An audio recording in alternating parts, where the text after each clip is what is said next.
Merci d'accueillir le PDG et distributeur du film Mars Film. Merci d'accueillir Stéphane Sellerier.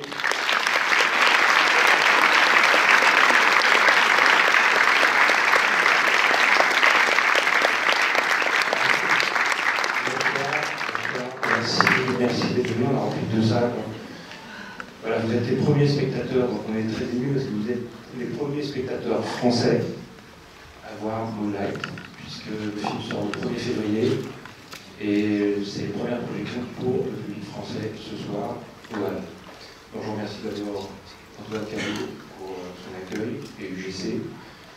Voilà, je voulais accueillir d'abord, avant d'accueillir le metteur en scène, un journaliste qui va converser avec Paris. C'est un journaliste qui a créé 2 grands mensuels de cinéma qui sont historiques, en tout cas pour les gens de ma génération et légendaires. Première, Studio Magazine, c'est M. Jean-Pierre Lavognard, que je vous demande d'applaudir.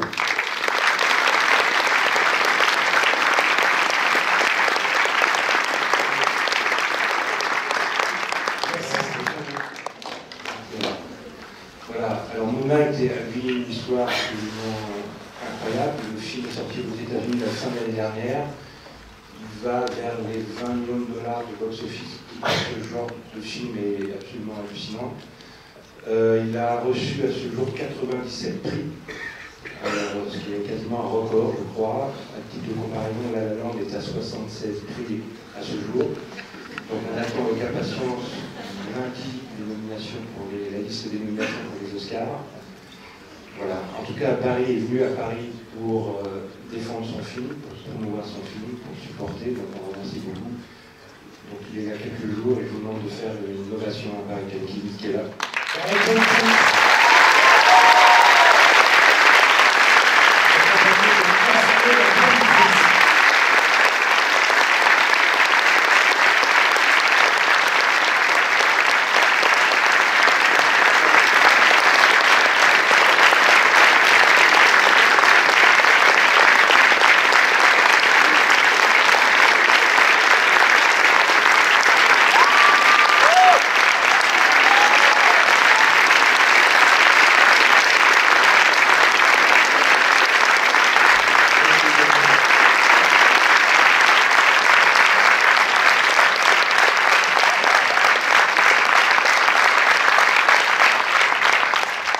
Merci beaucoup d'être là avec nous ce soir. Stéphane le rappelait, il y a eu tous ces prix, les Golden Globes, bientôt les Oscars. À chaque fois que vous allez défendre le film ou que vous rencontrez les journalistes ou les spectateurs, quelles sont les réactions qui vous touchent le plus? Oh, I think, I'm from a very small neighborhood in Miami.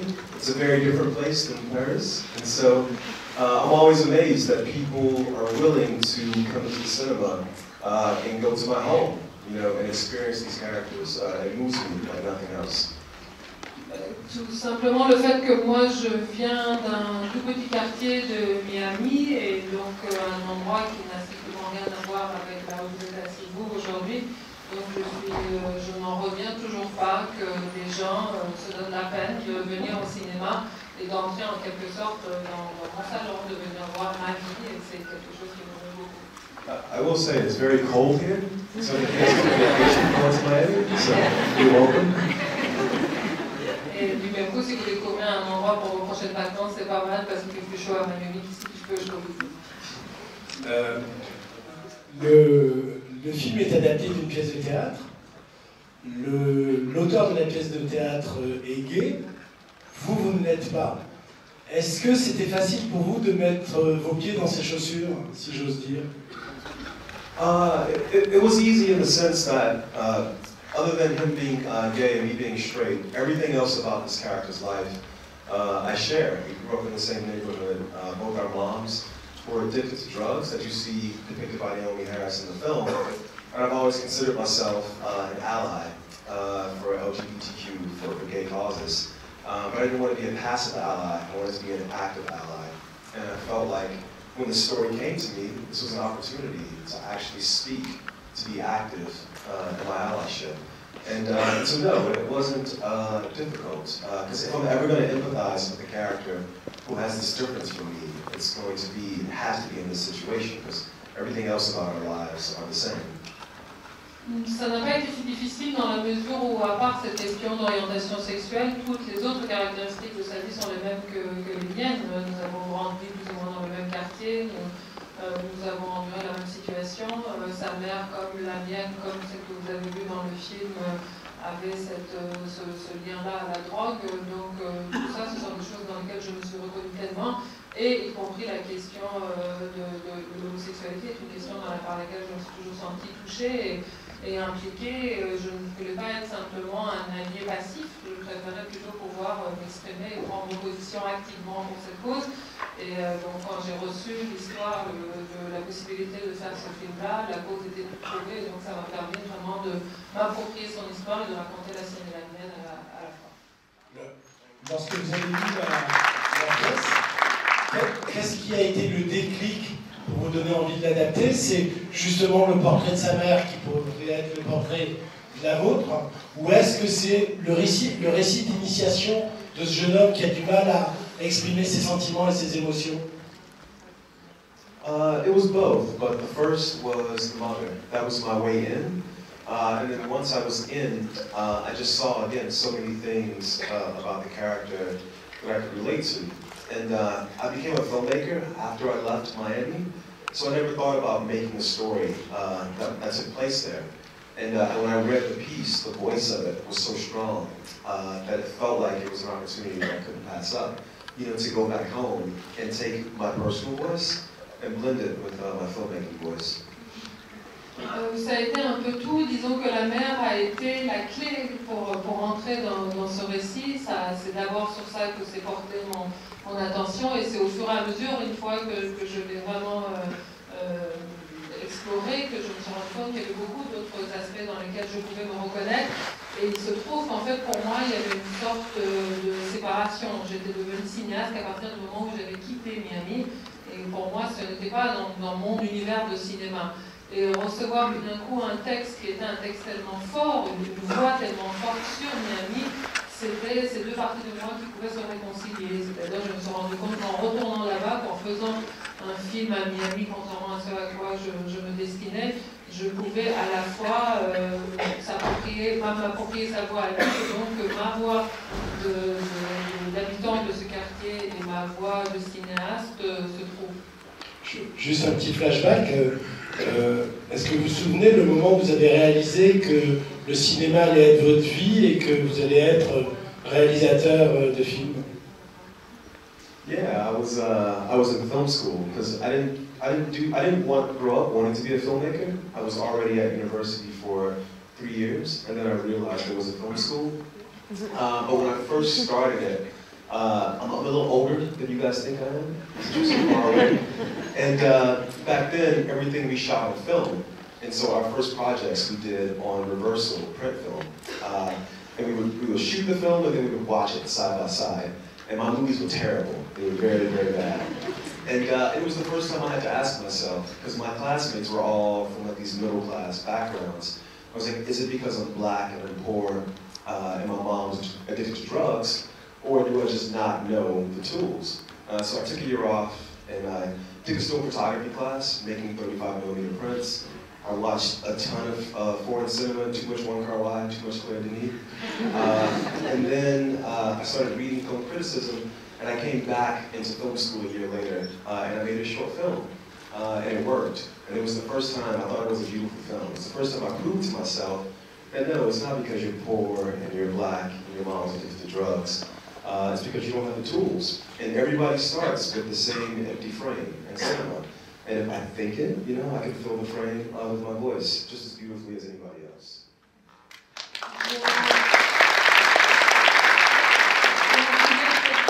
J'étais à la fac parce que, en fait, quand j'étais petite, je n'avais aucun désir de cinéma puisque je ne connaissais pas le cinéma tout simplement. J'étais déjà en 3e année de fac quand j'ai appris qu'il existait quelque chose comme un cursus de cinéma et qu'on pouvait faire ça. Parce qu'en fait, je suis moins jeune que j'en ai l'air. Là, de moi, vous croyez que je suis un gamin, mais pas du tout. Donc, je suis entrée dans ce cursus. J'ai commencé à prendre des cours et il se trouve que j'étais entourée de gosses bourgeois qui, eux, vraiment connaissaient le cinéma et qui savaient comment faire. À l'époque, on travaillait en pellicule. Et donc, le projet consistait en tourner des films et les regarder tout de suite tous ensemble. Et moi, tout ce que je faisais n'était vraiment pas bon, ça ne ressemblait à rien. Et je me suis dit, bon ben voilà, je ne viens pas de mon endroit, sans doute parce que je suis noire, je suis pauvre et je suis le fils d'une droguée. Ce n'est peut-être pas ma façon de m'exprimer. Et donc j'ai pris une année sabbatique, j'ai quitté ce cursus et j'ai pris le temps vraiment d'apprendre le cinéma. Je me suis mis à voir beaucoup de films étrangers, trop de Wong Kar-wai et trop de Claire Denis. Je me suis mis à aller vraiment prendre des cours de photo, à aller travailler la pellicule 35, à me plonger, à lire des critiques de cinéma. Et après, je suis retournée à ce cursus en fac. Et une fois que j'y suis retournée, j'ai fait mon premier film, mon premier court-métrage. Et je trouve qu'il était très beau. Il était très beau et ça a été la première fois que je me suis prouvée à moi-même que tout n'était pas une affaire de classe sociale et de naissance. Il fallait simplement avoir les bons outils. Et une fois qu'on avait les bons outils, eh bien, le cadre vide est le même pour tout le monde. Et moi aussi, je pouvais exprimer ma voix à travers ce cadre d'une façon très belle. It's impressive, right?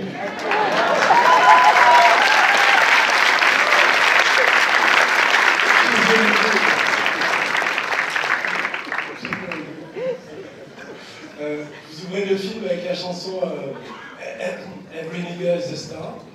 Est-ce que c'est une sorte de manifeste, de clin d'œil, So I heard the Kendrick Lamar song, that record To Pimp a Butterfly. It's called Wesley's Theory.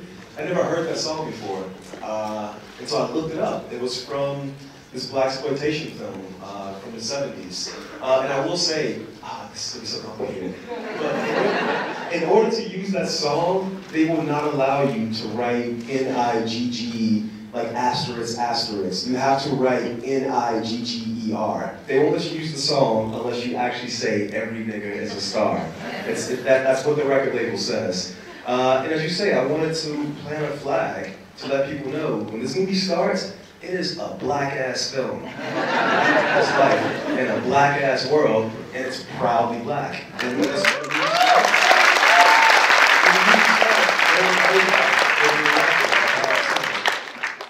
En effet, c'est une chanson que je ne connaissais pas, que je n'ai pas entendue, et j'ai trouvé en fait que c'était la BO d'un film de blaxploitation.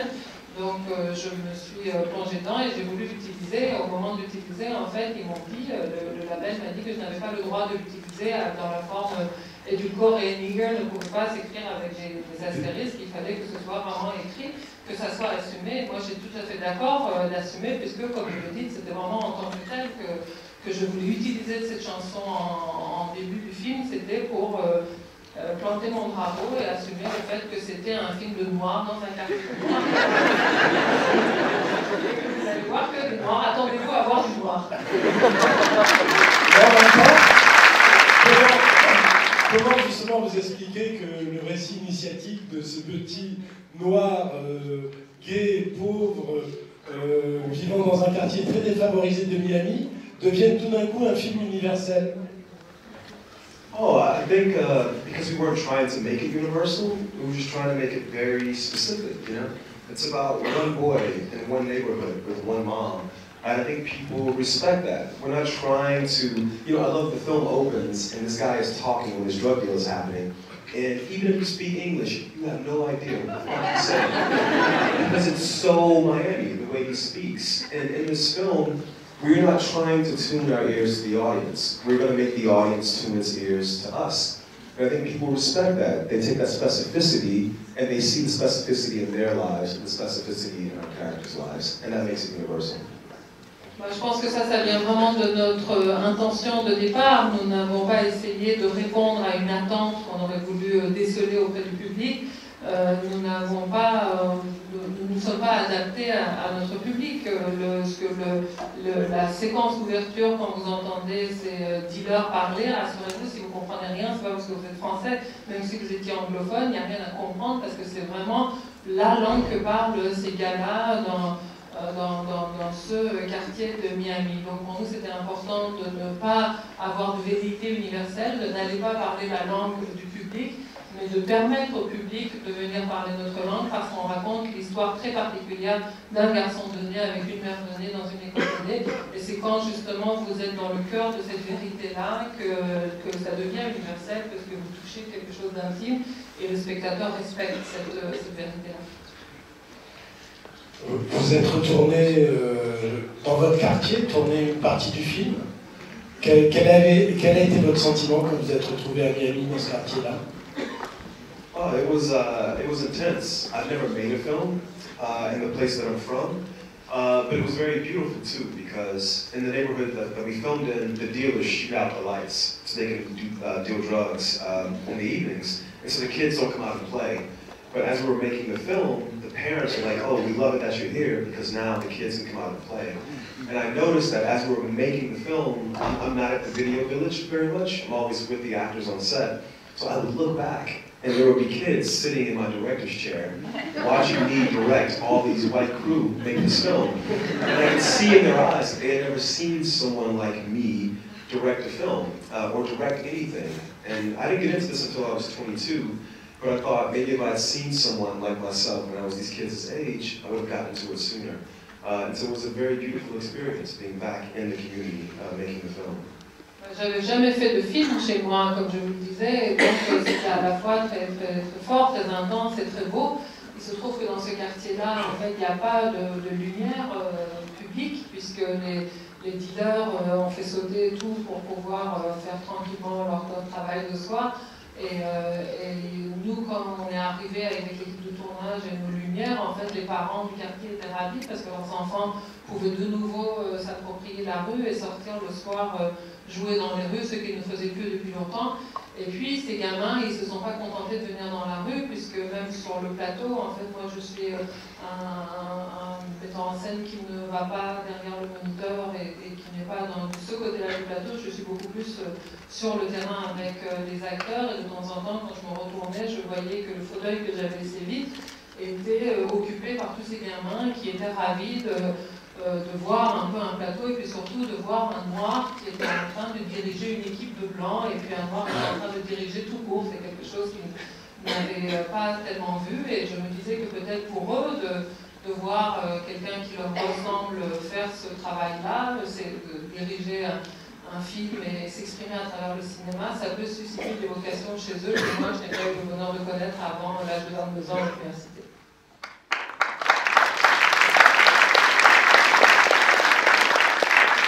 Vous avez dit dans une interview que vous n'aviez pas voulu que les trois acteurs qui jouent le personnage de Chiron à des âges différents se rencontrent.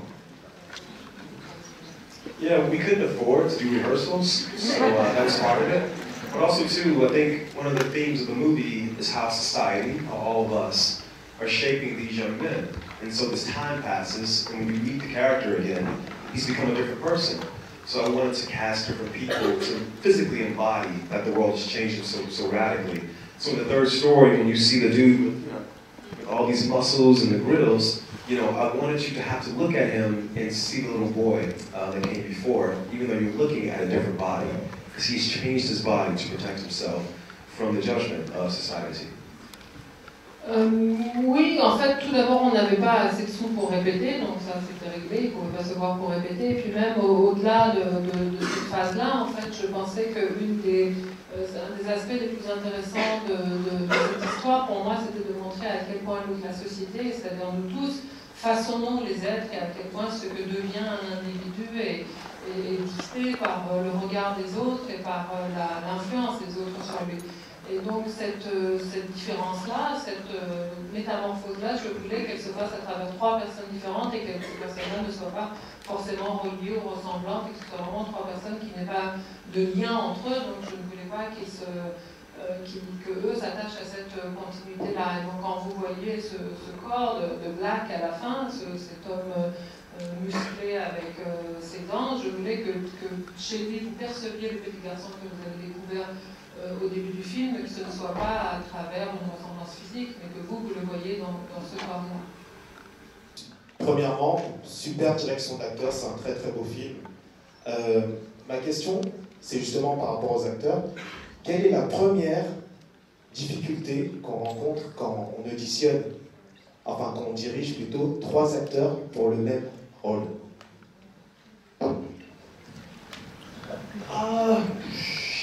That part wasn't difficult, because I wasn't worried about them being the same, you know? I was okay with them being different. I felt like they had the same soul, so that wasn't difficult. There were certain scenes that were very hard to direct. The young kid, Alex Hibbard, has never acted before, the kid in the first story, and on day 3 of production, we shot his most difficult scene, which is when he asked the question of, what's a faggot? It was a very difficult scene to direct on day 3 because the kid had never acted before.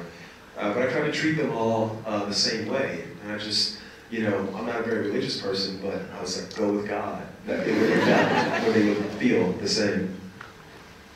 C'était pas ça le plus compliqué, parce que finalement, moi, je me focalisais pas sur le fait que c'était la même personne. En fait, pour moi, bon, ils avaient la même âme, le même esprit, et donc que ce soit 3 acteurs différents pour jouer le même personnage, et quelque chose qui n'entrait pas tellement dans mon approche du travail avec eux. Il y a eu d'autres difficultés. Par exemple, ce petit garçon, en fait, n'avait jamais joué, c'était pas un acteur professionnel, et il a eu des scènes très difficiles à tourner pour des raisons de production très tôt dans son programme. Et donc, par exemple, la troisième journée de tournage, c'était cette scène extrêmement difficile où il est à table et il nous demande qu'est-ce que c'est PD. Et ça, c'était un truc très très difficile à vérifier, très difficile de demander à ces personnes de jouer ça sans aucune expérience. Mais bon, sans être quelqu'un de pieux, très pieux, je me suis dit que Dieu était là et qu'on attendrait de voir le résultat une fois que ça sera sur l'écran. On verra si c'est aussi juste des moments que je l'espère. Oui, bonsoir. Je suis réalisateur aussi et une des raisons pour lesquelles je fais des films, c'est pour créer les images que je pense manquent. Et du coup, je tenais vraiment à vous remercier parce qu'en étant moi aussi PD et noir, j'attendais, enfin à vous, si vous voulez parler comme les personnages en tout cas, j'attendais vraiment énormément de ce film. Voilà, donc je vous remercie. J'entends complètement ce que vous disiez tout à l'heure sur le fait que les films doivent être universels, mais c'est aussi hyper fort et important de pouvoir se voir à l'écran de temps en temps. Donc merci beaucoup pour ça. Et j'étais curieux de savoir si dans la préparation du film, vous étiez allé voir justement la filmographie de films afro-américains, ou même pas forcément américains, ayant des personnages noirs et gays, si ça vous avait nourri dans la réalisation et l'écriture. No, the inspiration for this film primarily are, I'll say, Asian New Wave films and French New Wave films. So, Beau Travail by Claire Denis, Happy Together by Wong Kar-wai, and 3 Times by Ho Xiao-shen. But when I'm making a film, I try not to watch the inspirations, because I don't want them to make their way into the work. It happens anyway, but I try to avoid it. So I just tried to look at real life. I tried to spend as much time in Miami to hear the voices of the characters. I tried to stay away from the film influences on the piece. Non, si tant est que j'ai eu une influence cinématographique pour ce film-là, ce sont des films très éloignés en termes de sujet. C'est plutôt la nouvelle vague asiatique et la nouvelle vague française. Donc ça, c'est plutôt beau travail de Claire Denis, Happy Together de Wong Kar-wai et Ho Xiao-shen. En français, c'est pas 3 Times, c'est in French, it's different. Mais je ne voulais pas en fait avoir vraiment pour la réalité des personnages, je préférais me promener dans les rues de Miami et regarder ce qui faisait vraiment le corps de l'histoire plutôt que de me laisser influencer éventuellement par des films qui auraient pu avoir un lien. But with this film, because it was so personal, I didn't want to pull from any screen or any book. I just wanted to pull from here. So there was a certain point where I stopped watching cinema for influences for the movie. I think it's very important to pull from within. That's why I went to Brussels, of all places, to write the script. Et puis cette histoire, c'était moi, c'était mon histoire. Il fallait que j'assume le fait que ça venait de moi, que c'était personnel. Donc arrêtez de m'accrocher à des bouquins et à des films, mais plutôt vraiment me regarder dans moi. Et donc je ne peux pas trouver meilleur endroit que Bruxelles pour aller écrire mon scénario. Une autre question?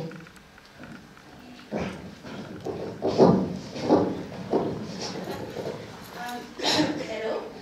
So first of all, thank you for being here. We're very lucky to see the movie and to talk with you afterwards.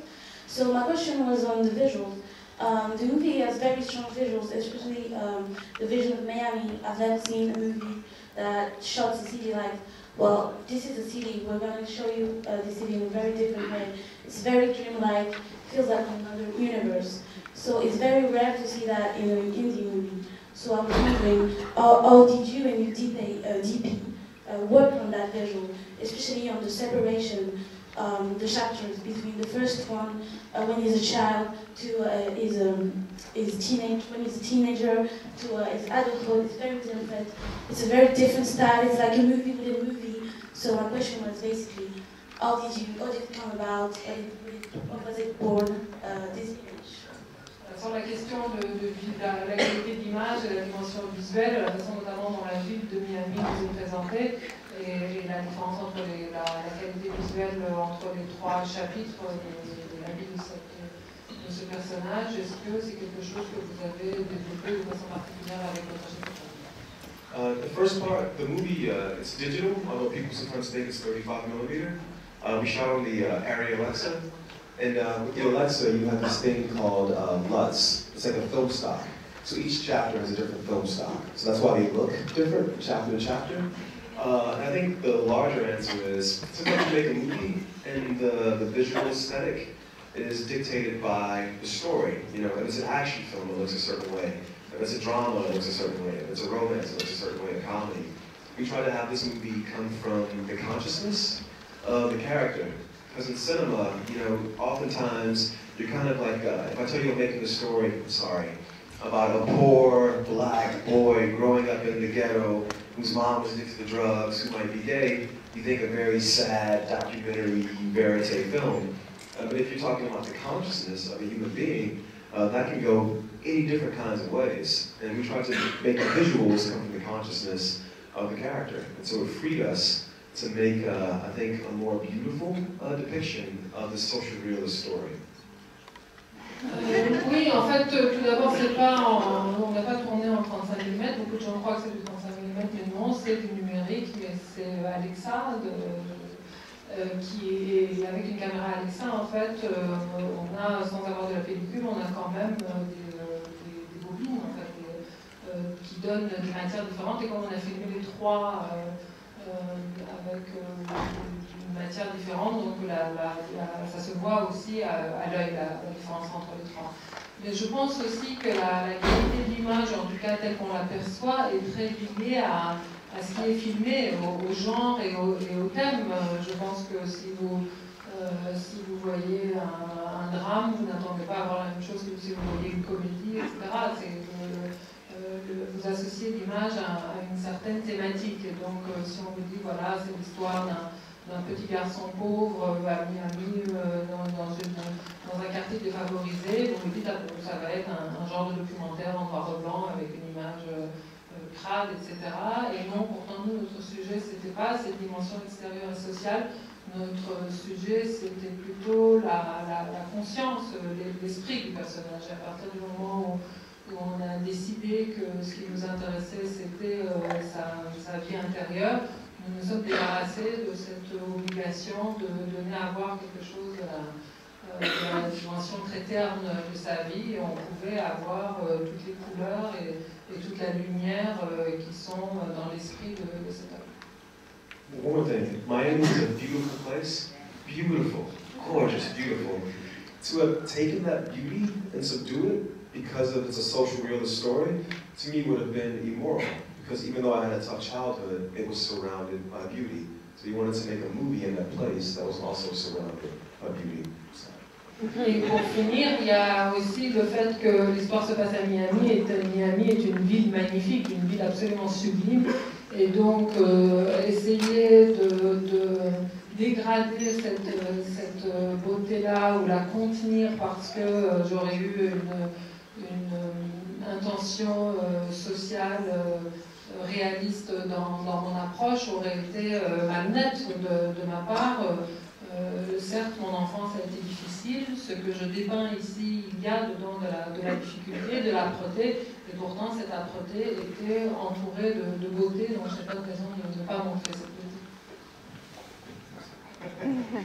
Une dernière question. Hi, thank you for the wonderful film. I would like to know, did you make the film in a chronological order? So you start from the Young Boys episodes, and which part was your favorite? There are 3 parts, so which part was your favorite? Est-ce que vous avez tourné dans l'ordre chronologique les 3 chapitres et quelle était votre partie préférée? In sequence, yes, we filmed it in sequence, story 1, story 2, story 3. Except Naomi Harris, who plays the mom in the film. We couldn't clear her visa, despite the fact that the UK speaks English, and America speaks English. The governments can't communicate. So all of her work we did in 3 days near the end of the film. It was the only time where we jumped around out of sequence. Whatever location we could get, we would film with her. We did all her work in 3 days. My favorite part, the film is the third story, but my favorite scene is the swimming scene, the swimming lesson. Oui, on a tourné dans l'ordre, en continuité, première séquence, deuxième séquence, troisième séquence, et il y a la seule exception, ça a été pour des raisons pratiques, Naomi Harris et les Britanniques, et même si le gouvernement américain et le gouvernement anglais sont tous les deux anglophones, ils se comprennent pas bien, donc on n'a pas réussi à avoir son visa à temps pour être là au moment où on avait besoin de tourner ces scènes. Donc ça a été la seule exception, ces scènes à elle ont toutes été tournées sur 3 journées à la fin du film. Et donc voilà pour cet ordre-là. Maintenant, quelle est ma partie préférée? Je dirais qu'en termes de partie, c'est plutôt la 3e partie, l'âge adulte. Mais ma scène préférée, c'est la scène de leçon de natation. Vous avez un peu répondu à la question que j'allais vous poser pour terminer. Si dans 5 ans ou 10 ans, vous entendez parler de Moonlight, quelle est la première image qui vous viendra à l'esprit? Swimming scene. You know, it's a scene that, you know, we thought we would have 6 hours to film it. We had 90 minutes because the storm was coming in. And everything with this film was method. So the kid, Alex, the child, doesn't know how to swim. So as the storm is coming in, you're watching Mahershala Ali, a grown black man, teach Alex Hibbert, a young black boy, how to swim in the Atlantic Ocean as a storm is coming in. And as an African American, the Atlantic Ocean has the spiritual meaning, you know? And to watch these 2 men literally teach this boy how to survive as a storm is coming in and he swims off into a storm. There's never anything I'm ever going to do that's going to match that imagery for me, being there in the moment and seeing the performance scene. Ça a été une scène absolument extraordinaire dans les conditions aussi de tournage. Il se trouve qu'on avait prévu 6 heures pour tourner cette scène et en réalité nous n'avons eu que 90 minutes parce que la tempête arrivait et qu'il n'y avait pas moyen de prolonger au-delà. Il se trouve que le petit garçon Alex ne savait vraiment pas nager et il se trouve que donc voilà, on avait un homme adulte qui lui apprenait à nager, un petit garçon qui vraiment apprenait à nager. Et l'Atlantique qui était là, bras ouverts pour les accueillir, et l'Atlantique, en tant que noir américain, est vraiment un élément spirituel pour nous. Il a une force, donc cette force-là, la vérité qui se dégageait de ce moment où vraiment ils étaient là tous les deux, il essayait de lui apprendre, et le petit finalement s'en va et se jette pour accueillir à bras ouverts la tempête, était quelque chose de magnifique. Donc rien de ce que je peux ambitionner de faire en termes de cinéma ne peut dépasser la magie qui a opéré à ce moment-là. Magnifique.